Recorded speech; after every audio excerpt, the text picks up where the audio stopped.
So, another poker vlog.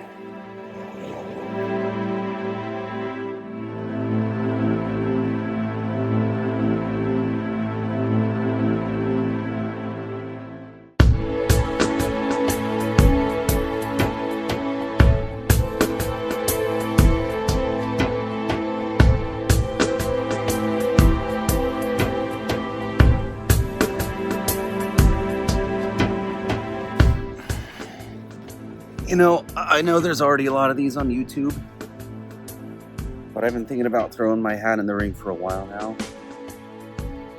And everyone has to have a first video, right? Here's mine.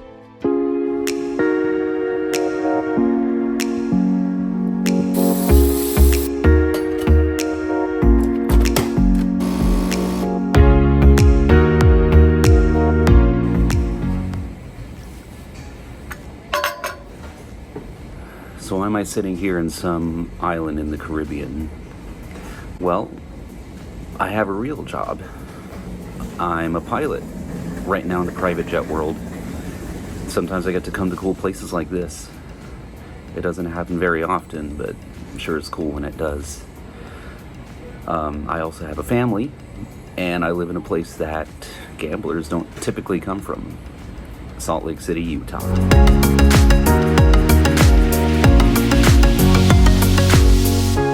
So I'm pretty fortunate. Sometimes my job brings me to cool places like this, but obviously there's no poker in the Turks and Caicos, at least not that I know of. I'm in the middle of a work trip right now. We call them rotations. I wake up at my home in Utah, get airlined out to the airplane I'll be flying for the trip, and then I spend a good amount of time out on the road. If I have a long enough layover in a city with cards, I'll go play. So without further ado, I'm going to go ahead and start this vlog out with a session at probably one of the more storied rooms in the country at the moment. And I think it's pretty cool that for the first session of this vlog, I get to showcase this particular place. Let's get to it.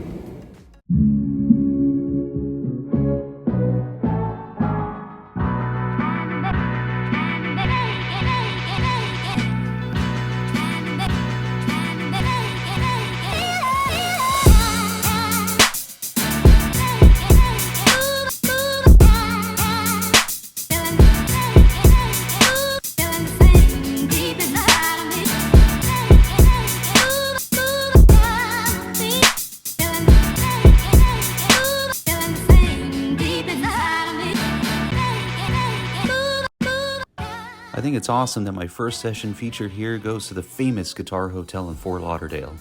This was actually a couple days before I ended up in the Turks and Caicos. I traveled to Florida from home in Utah and had enough time to venture down. Ended up in the Caribbean after a flight from Florida up to the Northeast, then to Turks from there. Anyway, I walked through this familiar hallway and sit down at 2.5, buying in for $1,000. That's the max. Things start off relatively straightforward, and I pick up some dead money with a squeeze from the big blind with Ace King. First hand I got footage for, I pick up Jack 9 of Hearts on the button. Middle position open things up to $20, and after it folds to me, I call in position. The big blind comes along for the ride as well. $60 in the pot, and we go 3 ways to a flop in position. Flop comes Queen 10-10 with 1 heart. It checks to me, and I'm happy to see if I can make my open-ended straight draw or pick up another heart for free. I check it back. Turn doesn't help us though, as it comes the 2 of spades. It checks to me again, and this time I put out 25 as a semi-bluff to see if I can take it down now. If I get called, I at least have outs. Big blind folds, but middle position comes along. 110 in the pot now, and the river brings no help, peeling off the 5 of hearts. Middle position checks to me, and I don't think he's got much of anything, but neither do I. I hate these spots where you basically end up with a mandatory bluff, but I have to do it. I fire $60 into the pot, representing a delayed C-bet with a queen. He quickly folds, and we take this one down.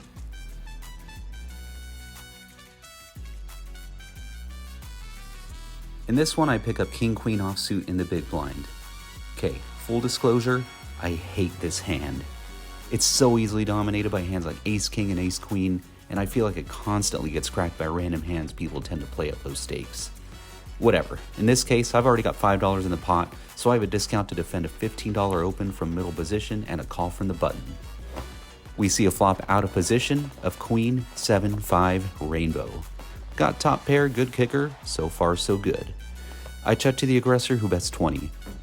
Both the button and myself make the call. Turn peels off a 3 and brings in a backdoor flush draw. I check. This time middle position checks to the button who bets 50. Not going anywhere yet with my top pair because he could be betting as a semi-bluff with some draws. I call and middle position gets out of the way. River comes another 3. I check to the button and he fires out $100. He's shown a good amount of strength here, but I've been watching this guy play and he's been involved in too many hands. He could have some random 2-pair like Queen 7 or trip 3s, but I doubt it. If he does, then he can have this one. I toss in a black chip for the call and he shows Jack 10 offsuit, which in this case is complete air. I table my hand and win this one.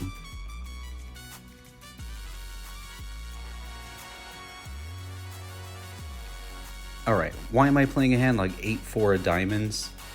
Well, I'm in the straddle, alright? It actually folds all the way to the big blind who wants to chop. Thing is though, we can't chop in straddled pots, so he completes to 10. 20 the pot now, which comes 5-7 king with 2 diamonds. He leads out for 10, not going anywhere with my flush draw yet, so I make the call. Turn comes the 8 of clubs. No help to probably either of us. He checks. I'm going to lead out for 25 here with a flush draw, but he quickly releases. Pretty straightforward. In this one I have a pretty hand, 8-9 of diamonds. Under the gun plus 2 opens things up to $15. I'm one of the callers, and it goes 4 ways to a flop of Jack, Jack 4, 1 diamond. Pre-flop aggressor bets $30, and we all pretty much nope right out of there. Alright, don't usually recommend playing this hand, but there's a famous late poker player who used to play this one, I guess, so I opened things up to 20 after a limper with 10 deuce of hearts. Flop comes Queen 10-5, not a heart to be found unfortunately, but it gets checked to me and I c-bet it anyway for 20, and my opponent releases. Rest in peace, Doyle.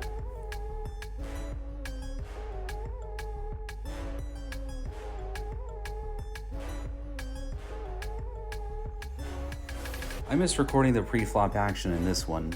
We're up against a really nice guy from Peru to my direct right who opens things up to 20 on his button, and I defend my small blind with 10-8 of clubs. I see a nice flop out of position and 9-6 deuce, 2 clubs. We've got a flush draw, a gutter, and an over. I check it to him and he bets out 20. I make the call. I think I should have made a check raise here because this flop favors my range as the pre-flop caller, and he would likely continue if he has an overpair or 2 overcards like ace-jack to ace-king. We live and we learn though, and with 80 in the pot, I bink the 3 of clubs on the turn. I check and flow to him, hoping he keeps barreling, but unfortunately he checks it back. River comes another 3, pairing the board. But I'm not worried about any trip 3s with him being the pre-flop aggressor and c-betting a flop without a 3 on it. He doesn't have any full houses he has played either because he would have been way more aggressive on the turn with a set. As played, I'm sure I have the best hand. I decide on a sizing of 65 to target hands like ace-9 to 10-9 suited, or to make him call with ace-king or ace-queen if he thinks I'm bluffing with air. He goes into the tank for a couple of minutes. Please call, man. You're a nice dude, but I want your money. He eventually calls. But the second he puts the chips across the line, he knows he's no good.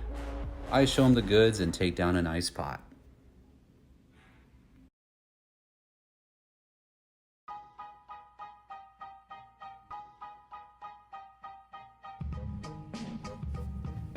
Okay, I had to feature these next couple of hands because they're both up against my new friend from Peru.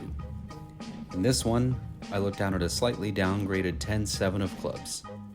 It's still a suited double gapper, and truth be told, I've been rather card dead by this point, so 10-7 suited looks like aces, and I'm on the button.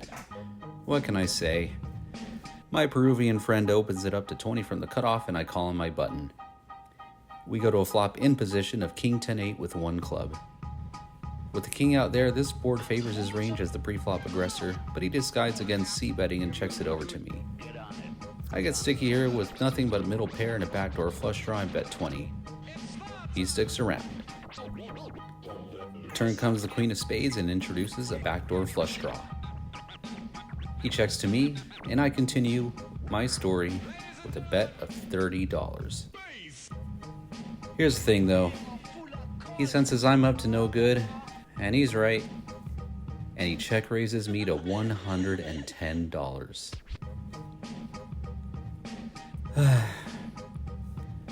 He got me with my hand in the cookie jar. Nothing to do here but let my hand go. Here's the thing though, he does something funny and makes me turn around as he shows his hand to my phone. Queen 9. Making a move and probably didn't realize he still had the best of it. Nice hand, man. Hey, 15. Every time. Nope. You never get to play in position. Got some chips, man. Come on in. What's the minimum? What you just heard was a little exchange between me and my Peruvian friend. We'd had a running gag going that I'm always involved in a pot when he is, so I get to play in position on him. That's what I'm doing to him again here with a suited king. He's the opener to 15 from the cutoff, and I call from my button. We see a flop, in position on him, sorry man, of ace-6-3 with 2 spades. He looks to c-bet this time for 15. He gets to be making a standard range bet on an ace-high flop, so I call with my pair of 3s. Turn comes the 4 of diamonds, which really shouldn't change anything. He slows down and checks this time. Probably means he doesn't have an ace, and there aren't many 6s in his range either besides pocket 6s. If he had that hand though, he'd want to start bloating up a pot. I'm just a pair of 3s myself though, and I don't see a need to play a big pot with a small pair, so I check it back, hoping to get to a cheap showdown on the river. River peels off the jack of spades and brings in the front door flush. He checks it to me again, and with a check on the turn and a check on the river, I take the invitation to try to take this one down with a tiny pair. I bet $25. He has other plans though, and he rips it in my face for $150. Crap, man. I guess he could have just hit the flush. I unblock all the spade hands he could have. I mean, whatever. Guess it doesn't matter. That's a lot of strength, and what am I going to beat with a pair of 3s? It's 5th pair, and he just made a casual 6x raise on me on the river. I let it go. While he drags in the pot, he does the same thing as he did before and shows his hand to my phone. Look at that. A stone cold bluff with air. Nice bet, sir.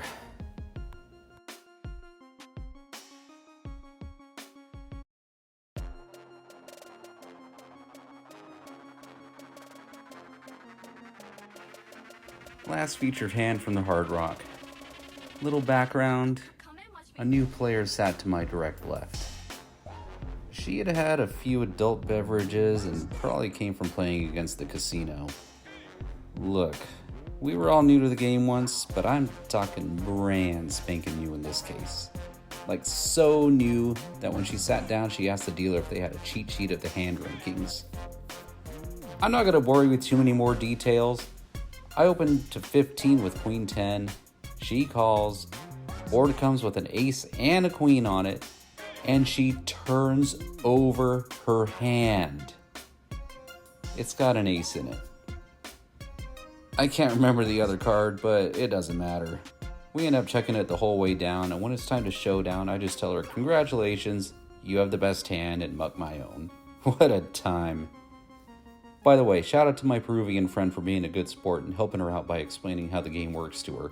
You're a good dude. Not gonna lie, this was the least swingy 2-5 session I'd ever played. My results varied between up $300 to down $200 over 4.5 hours of play. When it was time to cash in, I presented the house with $1,054 of chips for a whopping profit of 54 entire United States dollars. We did it! We did it! We did it! We did it! No! We did it! We did it! Yeah, right here! Right here! Ooh! Ooh! Ooh! Ooh! Yeah, baby! We did it! Oh, man! The next day was Thanksgiving, and I found myself not at home in Utah, unfortunately. Cool thing is, though, another pilot I had recently flown with happens to live in Florida and knew I was in town. He invited my crew over to his place to have Thanksgiving dinner with his family. It was awesome to be welcomed into their home, and seriously, if I couldn't be with my own family, this was the next best thing. If you happen to be watching, Jeff, thanks again for the invitation. It was an amazing time. Not to confuse you too much, but I'll chat directly to you from a hotel room in New Jersey to explain the second part of this video. I started you off some beach scenes in the Caribbean, which happened a couple days after this session in Florida. Well, from the Turks, I flew to another city where I could get a session in, so I'll take you there now. From the Turks and Caicos Islands, I flew over to Chicago, where the weather was not as good. Welcome to Rivers Des Plaines, right by O'Hare Airport. They got 1-3 with a $500 max buy-in, which is a game I really like to play, so I sit down. Unfortunately, they don't let you record here at Rivers, so enjoy some stock footage of the great city of Chicago while I talk about these hands.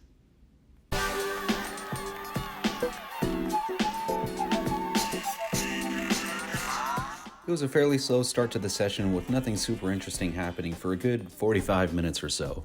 It was a pretty passive table, everyone was limping in, then this one happens.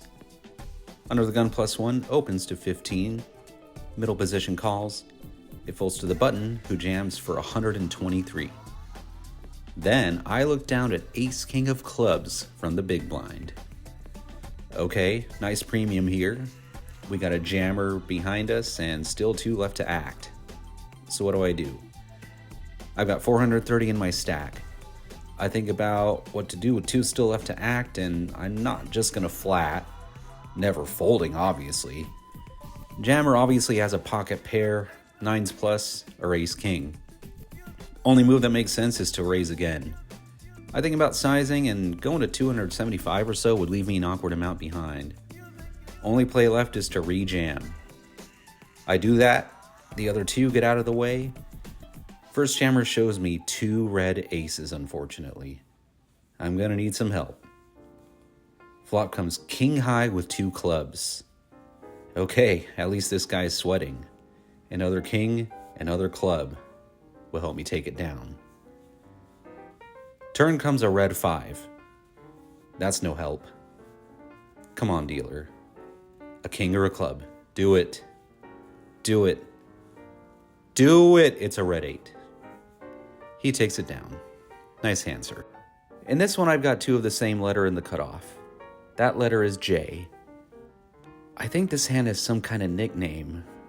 What is it again? I can't think of it right now, but I'm sure it'll come up at some point. Anyway, I open it up to 18 after 2 limpers. The button calls and both the limpers call as well. We go 87 ways to a flop of 10-9-7 rainbow. First act makes a move to his chips, but checks. Yeah, I've seen that movie before, where someone acts interested but then checks it. That's going to be important in a bit. Next to go bets 10. Really, man? 10 into a pot of this size? Nah, I'm going to raise it up and narrow the field. I make it 35. Button folds, but sure enough, the first guy, he flats. Alarm bells are going off already. Second act flats as well. Another 9 on the turn. First act leads out for 30. Second act folds this time. It smells rotten in here, but I can't fold against such a small bet yet. I make the call. River's a complete brick. It's a deuce. He bets 35. He's got a boat. It's so obvious. But it's 35 to win 235. I mean, I only have to be good approximately once a decade to break even here. I reluctantly put in money I know I'm probably not going to see again and say, boat's good. He says, "I have a boat." "Which one?" I ask. "Tens and nines," he says as he tables it. "Yeah, that's what I thought. Take it down, sir. Nice hand." For the next hour and a half or so, I basically bleed. Open a pot up, whiff. Open another pot up, whiff. It adds up. I find myself down to just about a couple $100 in my stack. Until this hand happens. 3 limpers to me in Limp Fest 2023, and I look down at ace queen of clubs on the cutoff. I bump it up to 18. Votes to the small blind, who's been the only guy at the table doing any 3-betting besides me. He makes a grimaced face that says, "I know I'm supposed to 3-bet this, but I don't want to." He does it anyway and makes it 45. The limpers all fold, and I call the 45, not going anywhere. Flop comes ace, king, 4, 2 clubs. Now that's a good flop. The small blind C bets for 55. I say about 150 left in his stack and ask him if that's all he's got left. He confirms it. I just go ahead and jam for the rest of it. He makes a pretty quick call. Board runs out without another club, and I table my top pair top kicker. "The king's on the board, folks. I've got top kicker." He shakes his head and says I'm good. He mucks it, and I'm guessing he had something like ace-jack that was good enough to make a play pre-flop and just barely good enough to call it off on the ace-high board. This one helps me get on the road to getting unstuck. Still in for 800 by this point, and I've got a $600 stack, so still some work to do. Here I'm under the gun +1, and I look down at ace-8 of clubs. Bottom of my range here, I'd say, but I bump it up to 15 over, you guessed it, under the gun, who limped. Then an old guy I can't beat calls. Haven't beat him in a single pot, seriously. The limper calls as well. Shocker. Flop comes 9-5 deuce and not a club in sight. It checks around, and then the ace of spades comes on the turn. Under the gun checks to me again, and I throw in 20 with my top pair. Old man I can't beat calls. Great. So does under the gun. Not loving it. River brings another 5. Under the gun checks again. I make a mistake and bet 55. If I'm going to bet anything for value here, I think I should go for more blocker bet size. The old guy calls and I know I've lost. Under the gun folds. I table my ace, and sure enough, my opponent shows ace-queen to outkick my face. I have yet to beat this guy in a single pot, back down to about a $400 stack and getting more stuck. Limp Fest 2023 continues, and I look down at this monstrosity in the low jack. King-queen off.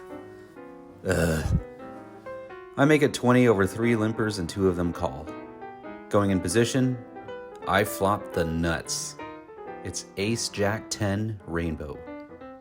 They check it to me, and I check back since I've got this board on lockdown and I want them to catch up a little. Turns a 3. 1 checker, and thankfully next to Akilex to make a donation. "Thank you, sir." He bets 20, and he's got about 120 left to play for, and if the river is clean, maybe I can get it all. I just call. First act folds. The river sucks. It's a king. Now my straight's no longer disguised, and I'm really not going to get value from anything anymore. Thankfully, he at least decides to donate $20 more to my bankroll before I jam. He sighs and folds. He shows me 10-3 for 2 pair. The dumb king on the river saved him money.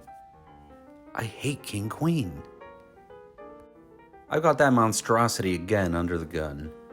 Probably a loose open here, but I go ahead and make it 12. I get 2 callers. Flop comes king, queen, 7, 2 hearts. All right, is this hand about to turn around for me? I check. Middle position checks. Low jack bets 25. I flat, hoping for a clean turn and hoping middle position comes along too. He folds though. Turns the stupid 9 of hearts. Flush comes in.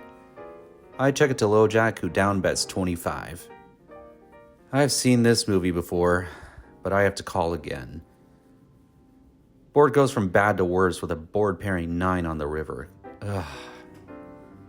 I check again, and as predicted, he jams his remaining $89. I tank for a bit, I really should just fold this, but it's really not a lot of money, and unfortunately my curiosity gets the best of me. I announce if he's got it, and make the call. He tables ace 8 of hearts for the nut flush. He's got it. See, this is why I hate king queen off. It's a stupid hand that gets your hopes up but lets you down over and over again. Shocker, but we've got another limp fest. Seriously guys, are we gonna play for some money or what? Put some money in the pot. Gets to me on the big blind and I squeeze to 20 with pocket 8s. I get 2 callers, the hijack, and the button. Flop is nice, ace queen 8 with 2 clubs. I check, but unfortunately they both check back. Turns a 7 and brings a second flush draw in. Time to bet. There are so many draws out there, straight draws and 2 flush draws, so I gotta charge them. I go 45. Both of them come along. Thankfully, the river is a blankety blank blank 3 of diamonds. Now, if I had missed my own draw and wanted it to look like a bluff, I'd go big. They also both showed interest on the turn and may call off a big bet. Any ace containing hand, 2 pair, who knows? I bet 180. Unfortunately, I guess they didn't have much to call with, so they both get out of there. Well, at least it's nice to flop a set once in a while, isn't it? Good news and bad news for this session. Bad news first. I lost. Good news is, it wasn't as bad as it could have been. I climbed out of a $600 hole and ended up dropping $175. I can't thank you guys enough for taking the time to watch my first video. I'm excited to put myself out there, and it was a learning experience putting this one all together. Main thing I figured out is, holy cow, the editing takes so long. I'm also still figuring things out in that department too, so you might notice a couple funny goofs in this first video, like the size of my card graphics and stuff, but you know what, I think it's all going to be worth it. My uploads aren't going to be exactly predictable, since I primarily play while I'm out on the road flying, and things kind of have to line up for me to get a session in. So, for example, if I'm in Atlanta, probably not going to get a session in. Or conversely, if I'm in LA, which does have a good amount of poker casinos, but I get in too late and I have to fly out in the morning, it's probably going to be the same thing. I'll do my best to get content when I do play though, and I plan to have some fun with this channel in the future and kind of see where it goes. So anyway, I'm in New Jersey right now. I'm at what's called annual recurrent training. Basically, every professional pilot goes to the simulators once a year, and that's what I'm doing now. Finishing up tomorrow, finally going home after a good amount of time on the road. Not to spoil too much, but Florida and Chicago weren't the only places I played on this trip. So I've got more content coming for you guys. That's why this is a part 1. Anyway, thanks again so much for your support. If you feel so inclined, give this one a like, give me a comment, give me some feedback, tell me what I can improve on, and maybe give it a subscribe if you feel so inclined. And I'll see you in part 2.